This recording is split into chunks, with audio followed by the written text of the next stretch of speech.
Hello everyone, welcome back to the channel. This is Murray here from MVRugby again. And we're entering a bit of a break for the Springboks, an international rugby this weekend.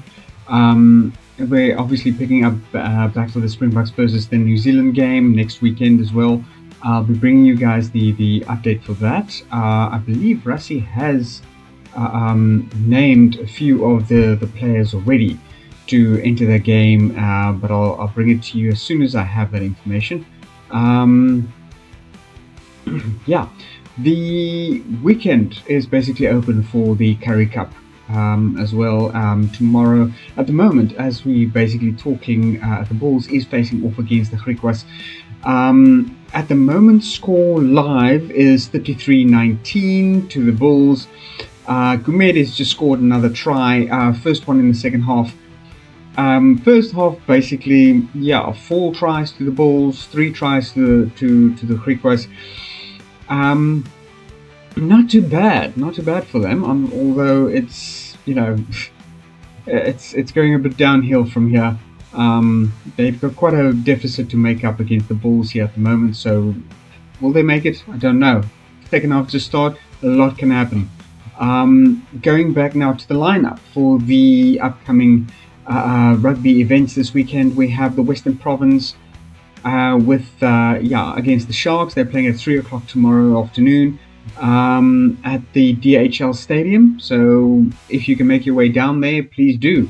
Apparently it's going to be a bit of a rainy day tomorrow, but let's hope it's not going to be in too much of a stormy weather, so everybody can go down to the DHL Stadium and support the boys. We do need it. I think it was against the Cheetahs when we played that the stadium was completely empty. Almost not a single person in sight in that entire stadium. So demoralizing to the Western Province, I would imagine. So let's go out and support the boys. Sharks fans, it will be great if you guys can be in the stands as well. It's quite a wonderful day for tomorrow and an absolutely great lineup. As I can see here, we've got Vernon Matongo, Skaran Tubeni and Zachary Porton starting up in the front row, number 1, 2 and 3. Then we've got Enos Ndlau, number 4, number 5 Andre Goodals. We've got 6 Paul de Villiers. We got Lone Nell and Willie Engelbrecht at number 7 and 8. For the scrum off, we've got Devil Divenage, the fly off Yuri Mattia, Angela Davis, number 11, Joshua Bulle at number 12. Then we've got the 2 wingers, Luke Berger and Courtnall Skosan. And then JC Mars will be coming in at full back for tomorrow. The substitutes on the bench is JJ Kotza, Mchel Kuzwayo, Corne Welbach, Andre Stassen, Sibusiso Sangweni. We've got Divan Fuller, Emad Khan and Kyle Smith, all basically starting off on the bench tomorrow. Probably we'll be seeing them coming in run about the second half or if everything goes well. We've got Dlan Bluer, Dan Juster, Kobus Bezuidenhout, Batubele Hlekani, number 4 for the Sharks, and number 5 lock will be Reniel Hugo. We've got Totenda Masevere at number 6, Sian Giza at number 7. The 8th man is Nick Hutton. Bradley Davids coming in at the scrum off, and then Lionel Cronier filling in his tried and true position at number 10 fly off. We got Jo Pinkley for 11, number 12 Francois Fenter. Jorenzo Julius is starting off this week in the number 13 jersey. Edwin Cater, number 14, and then Tian Swanepoel as the full back. For them on the bench, Brian Cavalier, Bram Reinecker, Mawande Ndlanda, Kutsia Leroux, Henties, Siberagen, Tian Fourie, Christy Grobelaar and Anthony Volmink coming in as the substitutes for tomorrow. So Sharks has been absolutely fantastically put together for this entire season, really doing well for themselves. If you look at the standings as it is, they really are, you know, how can I put it? They're really doing very well for themselves. Sharks is at number 4 and on the number 4th spot on the log at this point. Cheetahs number 3. They kind of moved down a bit after their loss of last weekend. Golden Lions slotting in number 2nd in the 2nd spot, and then Bulls still at number 1 for this Currie Cup season on the log. With the last 3 spots basically belonging to Western Province, Griquas and Griffins right at the bottom. Pumas filling in the number 5 spot for them at 19 points overall. So yeah, is the Western Province going to be able to, make a breakthrough for themselves? I don't think so. If they do manage to win this weekend with a bonus point, that might see them going up maybe 1 spot this coming week, but I doubt it, because they're only standing in 14 points. To kind of come in at 19 points for the against the Pumas, I don't know if that's ever going to happen. Pumas are of course facing off on Sunday, I believe, against the Griffins, so that's going to be an easy win for them. I'm sorry, Griffins. I don't mean to kind of put you guys down, but your season has not been doing that well this entire year. Cheetahs will be facing off against the Golden Lions this coming Saturday as well. Cheetahs, tough competition. These guys are just basically occupying the spot above you guys, so who knows? I kind of wonder, it's like in the last 5 matches that these two teams have gone head to head, the Golden Lions has only managed to win 1. So maybe they can, push that up a bit more and just extend the lead this weekend on the Cheetahs. But yeah, we'll have to see what happens. Best team wins, eh? Cheetahs lineup: Skalk Freire, we've got Corne Fourie, Robert Hunt, Zwanele Azitu, we've got Victor Sikikete,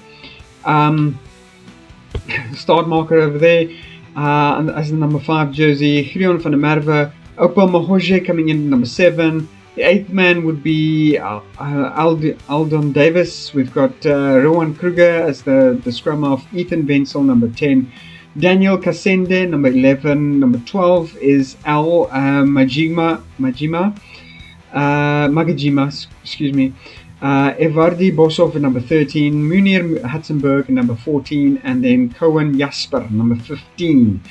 The substitutes there will be Vernon Paulo, Henkes van Wyk, Arno Kutse, Pierre Raymond Eis, Ulrich Standard, Sisonke Vumazonke, excuse me, Marco Jansen van Vuren, and Reinhard Fortuin.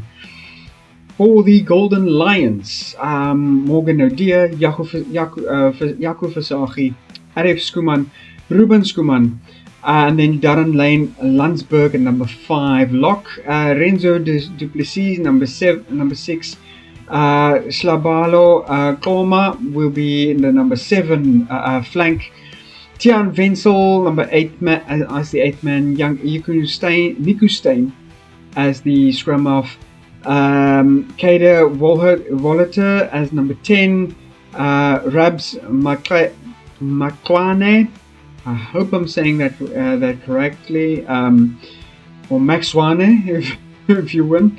That's number 11. Reinhard Jonker, number 12. Kelly Mpeko, number 13. Baldwin Hansen, number 14. And then the fullback position belongs to Taploa Mafura.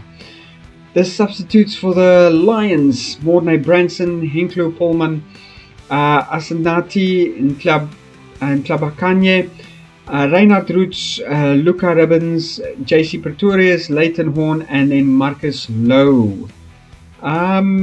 Not seeing Quan Horn anywhere here. Maybe he's getting a bit of a break this weekend. He has been doing very well. Possibly head coach wanted to maybe save him for a bit of one of the later matches in their tournament this season. Griffins versus the Pumas on Sunday afternoon. They're kicking off around about 3 o'clock at the Down Touch Investment Stadium. So, yeah, in the last 5 games they played, 0 wins to the Griffins and then 2 wins to the Pumas.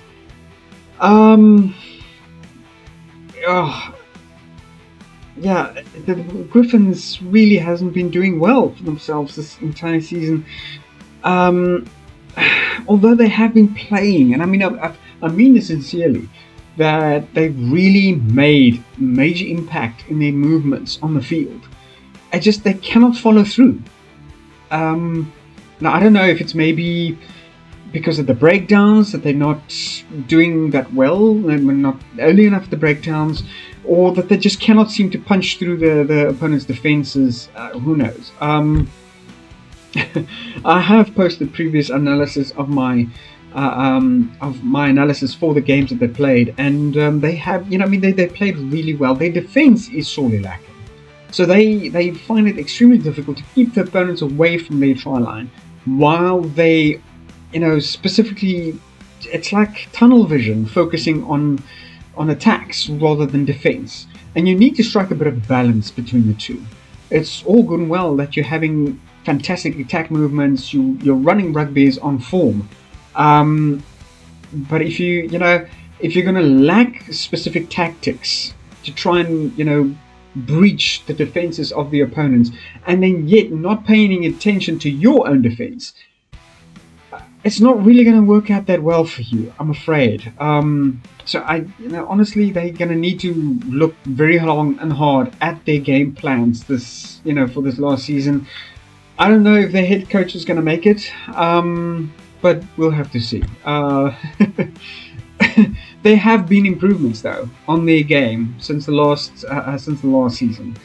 From what I can remember, these guys have made slight improvements, but then again, all other teams have made improvements as well, which is constantly, a bit of problematic for young teams coming in just into the game.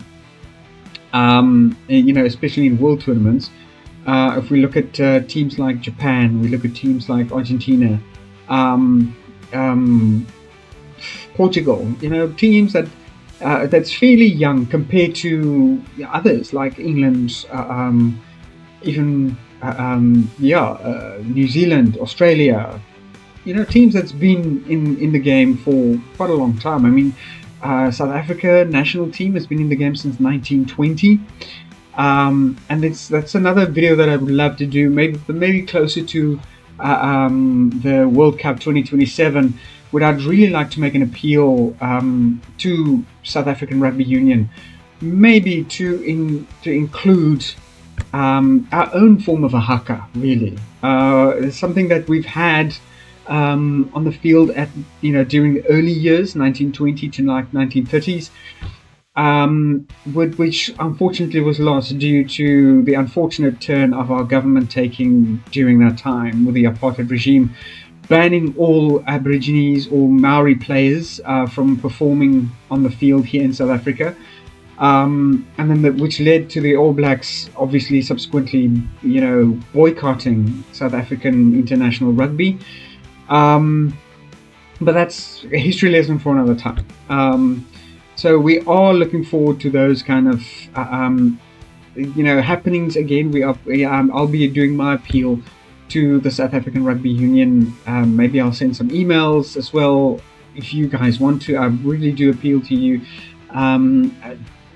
It's we had our own Indlamu, which is a Zulu war dance that was performed to basically honor the opponents of the All Blacks. Now, if we can maybe revive that and once again show the All Blacks the honor that we showed them back in the 1920s with our own Indlamu, just maybe after performing the haka, if we face them in the finals in 2027, that might be a moment to remember, honestly. But again, that is still quite a long way off. But we are looking forward to it. So yeah, not a very long video this weekend. There is a bit of a before I forget, there is a bit of a news according to falling into the Rugby World Cup. Russia has announced their efforts to lobby for the 2027 World Cup as hosts. But due to the war in Ukraine, World Rugby has now snubbed them. They've completely blocked all events involving the Russian rugby union's team, and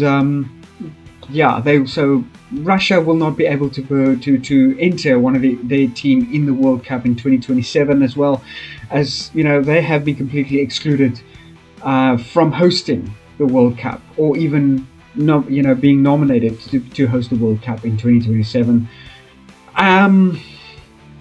Not that it's going to make any difference, but I really do hope that the situation in Ukraine would be resolved. I'm not a guy really that goes into that kind of politics that much. Obviously, I do have my opinion, but I would rather reserve this channel for rugby only. But I mean, I just have to mention that the loss of life and infrastructure in Ukraine is astounding. It's absolutely staggering. And I really hope that this whole issue will be resolved pretty soon for everyone's sake over there. But anyway, guys, exciting weekend of rugby coming up. I cannot wait myself to get glued to that television set and see the game between Western Province and the Sharks. It's going to be a tough game. Western Province, I hope you guys have sorted out your shortcomings of this last 2 weeks. Let's get out there. Let's really give it our all this coming weekend. Excuse me. And keep the beers on ice, guys. Start those Bri-Fis early, and hoping to see you there. Peace out.